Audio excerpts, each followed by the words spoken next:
I'm going to read you a nice Christmas story, and this story is called Jingle Bells, and it's written by Nick Butterworth. Christmas time, a happy time, or so it should be. Why then, on this Christmas Eve, did two small mice look so unhappy? It's that cat. Look, there's a cat there, grumbled Lottie to her brother Jack. He always spoils things. Ah, yes, said that cat. It should have been a wonderful time for the mice living in a cart shed on a farm. There were games to play, places to explore, and usually plenty to eat. There was only one problem. That cat. Meow, meow.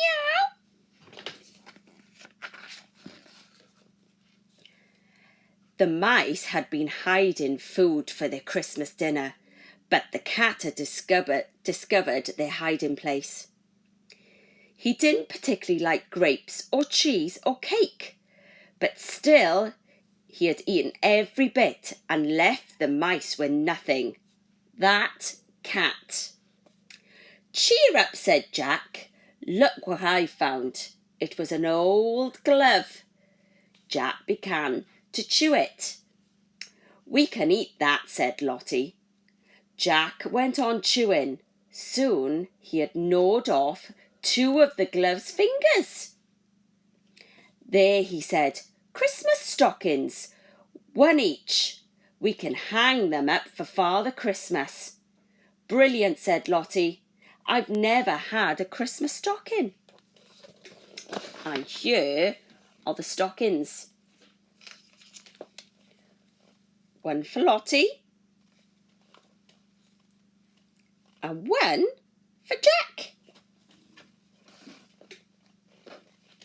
Here's Lottie and here's Jack.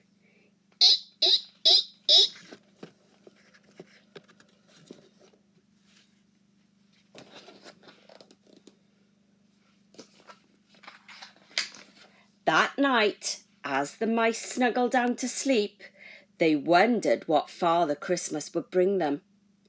Lottie had written their names on a note, which she put next to their Christmas stockings so that Father Christmas would know who they were for. Soon, Lottie began to snore. Jack began to dream, and the air was filled with the sound of sleigh bells.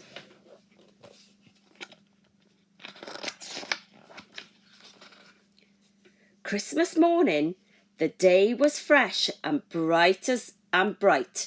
Lottie and Jack hurried excitedly to look at their Christmas stockings. They were empty. Nothing, said Jack, not even a nut. Lottie picked up the note that she had written the night before. Look at this, she said underneath. Someone had written, not here, gone away for Christmas. I know who wrote that, Jack said. They both knew. It's time we taught that cat a lesson, said Lottie. But what can we do, said Jack. He's so big and strong. Well, Lottie, I think we should go and talk to the Tonchi. Tonchi was a rat. Oh, here's a rat. Here's Tonchi. Actually, his real name was Gavin, but he liked to be called Tonchi. He wore glasses that had no glass in them, and he wore clothes that he had borrowed from a doll's house in the farmhouse attic. He also borrowed furniture from the doll's house in the attic, which he said he made by himself.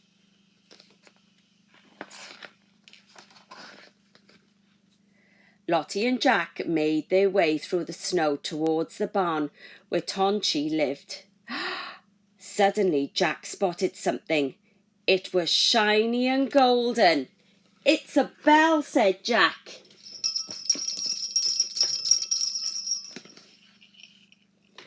"It's a sleigh bell," said Lottie. "It must have fallen off Father Christmas's sleigh." "It's lovely. Let's take it with us. We'll show it to Tonchi." When the mice reached the barn, they were quite out of breath, but there was still a difficult climb to make. At last, puffing and panting, they came to a little door at the top of the barn. Before Jack could knock, the door opened. "Good morning, and a very Merry Christmas to you," said the rat. The mice smiled and replied nervously. Then they stepped inside. Tonchi shut the door. It is hard to say exactly what the mice and the rat said to each other, but whatever it was, the door opened again. All three were smiling.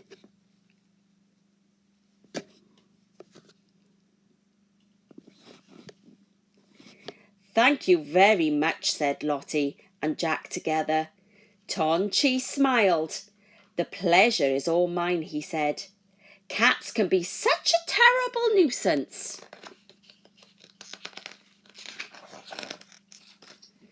Later, after a Christmas dinner of some borrowed fruitcake that Tonchi had given to them, the mice could be seen wrapping up a present.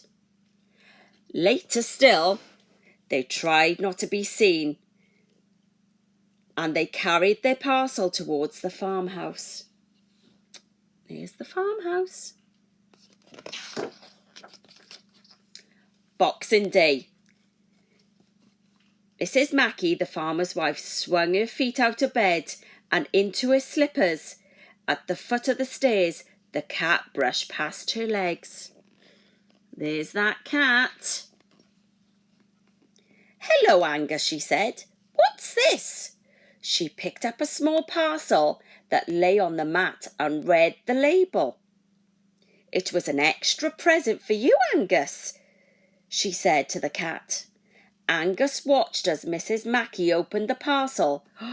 What could it be? "It's a little bell,"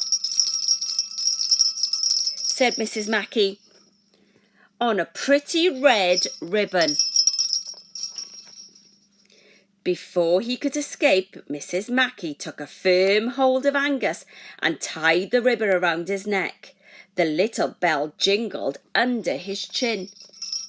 "Meow, meow." "There," she said, "you look lovely." Angus twisted his neck. He was so uncomfortable. And the bell jingled and jangled. He pulled a face and pawed at the bell. "Don't you dare," said Mrs. Mackie. "You keep it on, you naughty cat." It was about bedtime in the afternoon. Lottie and Jack were having great fun in the snow. Suddenly they stopped and listened.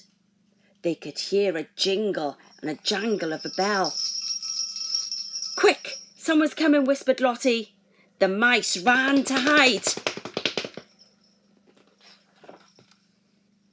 As they peered out, they saw a very cross-looking Angus going stalking past. He looked from side to side and shook his head. The little bell jingled. Grunted Angus, and he stumped off, jingling as he went. The mice burst into a fit of giggles, and Lottie began to sing.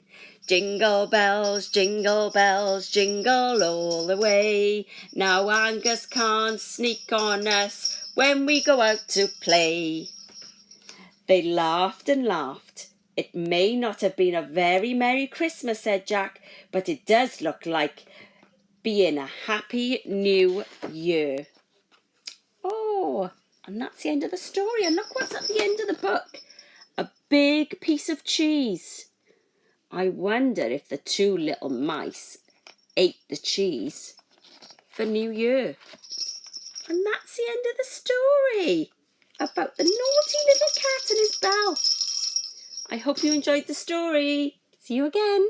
Bye.